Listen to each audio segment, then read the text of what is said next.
MDW, everybody. Hope you're all enjoying your short time, and maybe when you're hungover tomorrow, you'll watch this video and think of me. I won't be hungover anymore. I conceived 3 children, so my short days are wrapped up. For the rest of you who also have children, I'll see you at Sesame Place in about July. When it gets a little warmer, amongst the rest of the cattle that's walking around in that place.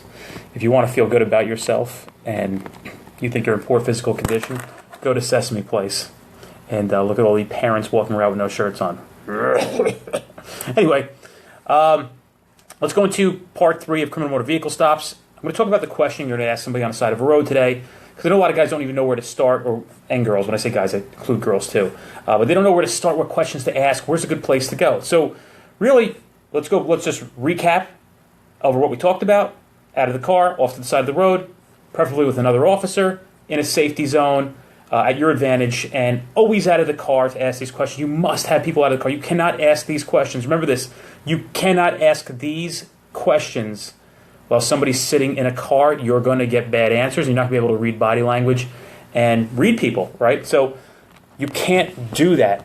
If you're not comfortable getting people out of a car, get comfortable with it. You're not going to be able to do this stuff having people sit in cars. Straight truth.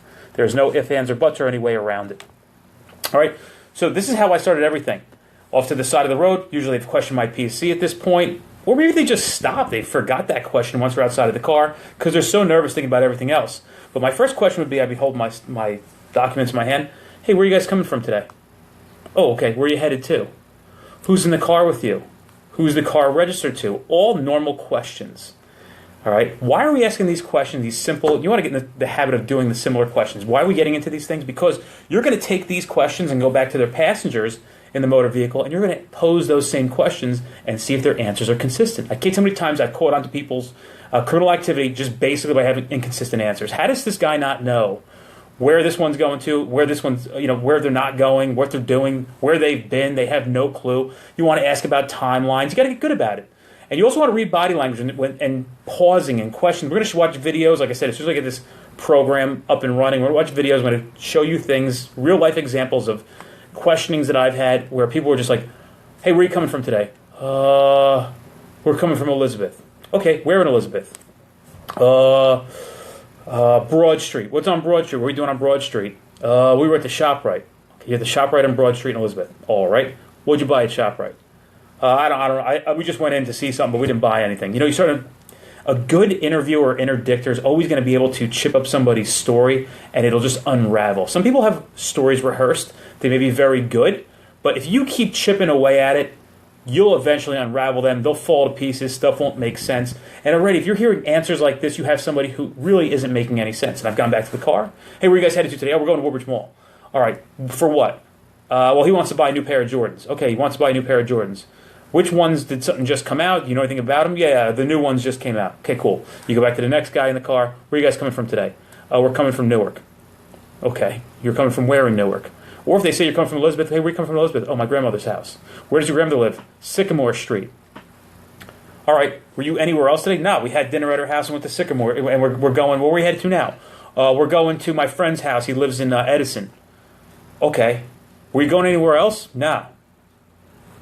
Well, and I would just throw people off. I'd say, well, he thinks you guys are going to Walmart. And they would say, like, oh, yeah, we're going to Walmart. Well, he actually didn't say Walmart. He said you guys were going to Kmart. And, you're on video, you're rolling at this point, and this looks really good for when you're presenting this stuff in court. You're going to have jurors who can understand what's going on if it does go to trial. But, anybody who's going to review this tape can kind of get what's going on, and they'll know exactly what you're up to and what you're doing, and you can show the inconsistencies, and that's when you begin to pose your questions for anything illegal in the car, and, can I search? So, again, don't accept vague answers. One of the big mistakes I've seen when guys have left this training and I've been able to monitor them when they came back on the road and working with me was they were too vague with the questions. So you just got to get practice with this stuff and it'll get better. All right, and again, who is in the car with you? This serves several purposes. Knowing the passengers' names are important. This can help you later determining a possible wanted persons for hindering apprehension. Get first and last names and determine relationships and get the length of it. Always a good thing to do. Hey, who's in the car with you? Oh, that's Joe. That's Joe in the car. All right, how do you know Joe? What's Joe's last name? Oh, that's Joe Silverstein. All right, it's Joe Silverstein. How do you know him? Well, I've known him since I was since I was a kid. He was my next door neighbor. We were 5. We used to play basketball together. So Joe Silverstein's in the car with you, right? Okay, cool. Hey, man, what's your name? I'm Brian. You're Brian who? I'm Brian Smith. All right, you're Brian Smith, but he says you're Joe Silverstein. Something's wrong here. So you want to have that too. While you're looking for that criminal interdiction, people may have been nervous because they were wanted. So keep that in mind. You got to hit all those things as you go along. So this is a really good question to ask people on motor vehicle stops. Maybe it's easier once you see a video of mine to understand what it looks like, and you guys will be able to employ this as well. All right. Watch out for the typical nicknames. I only know him or her by his nickname. I was just giving them a ride. He's someone else's friend or family member. I really don't know him or her like that. I know their first name, but not their last name. I can't know how many times I've had people who were married, couples, brothers, cousins, related, you name it, and they're giving me the name. What's his name? Well, we call him C. Or we call him Bike. No. What's his real name? You're his cousin. You know his real name.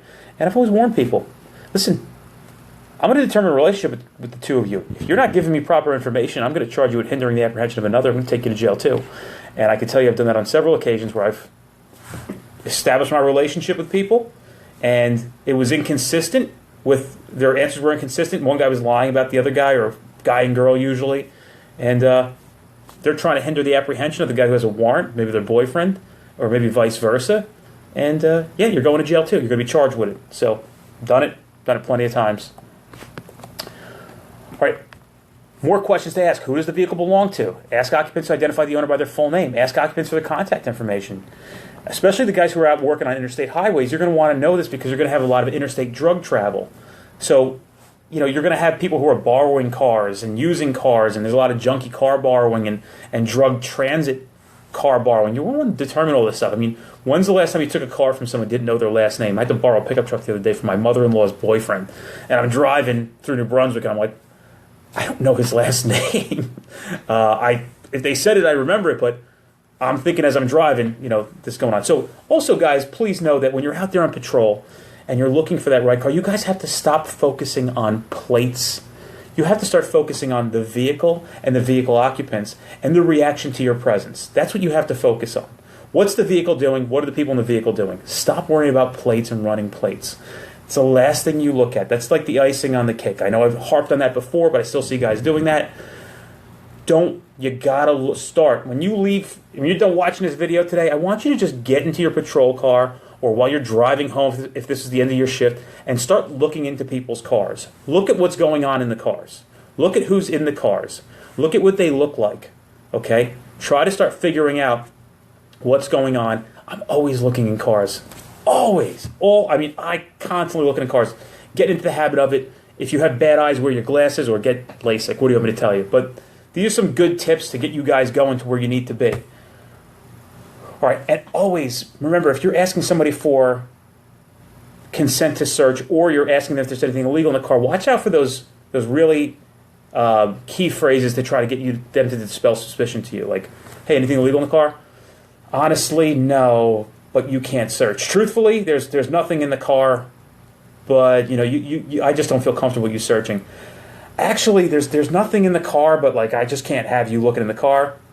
I swear to God, I swear to my dead grandmother, but you can't look in the car. Like, officer, you're bothering me. I swear to my dead grandmother, there's no drugs in the car. I've had guys play that game, guys and girls. As God is my witness, there's nothing in the car, but you're not searching. This is harassment. Just don't get beat up by that stuff. Remain calm, cool, roll with it, but don't accept those vague, those bullshit answers from people.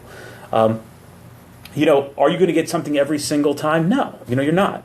But if you don't have your line in the water, you're not going to catch any fish. It's just the way it is. If you're not at least out trying, you're not going to get anything. If that's what you're trying to do, listen, if you're not trying to do that, that's fine. It's great. Maybe these videos are just good for you to watch. I have no issues with anybody who is proactive or not proactive. It doesn't matter to me. I just want everybody to know this stuff, and the guys who are proactive, this really speaks to them. And then my favorite dispelling key phrases is, anything illegal in the car? Not that I know of. Not that you know of? It's just so good. I think we saw a Cops episode one time.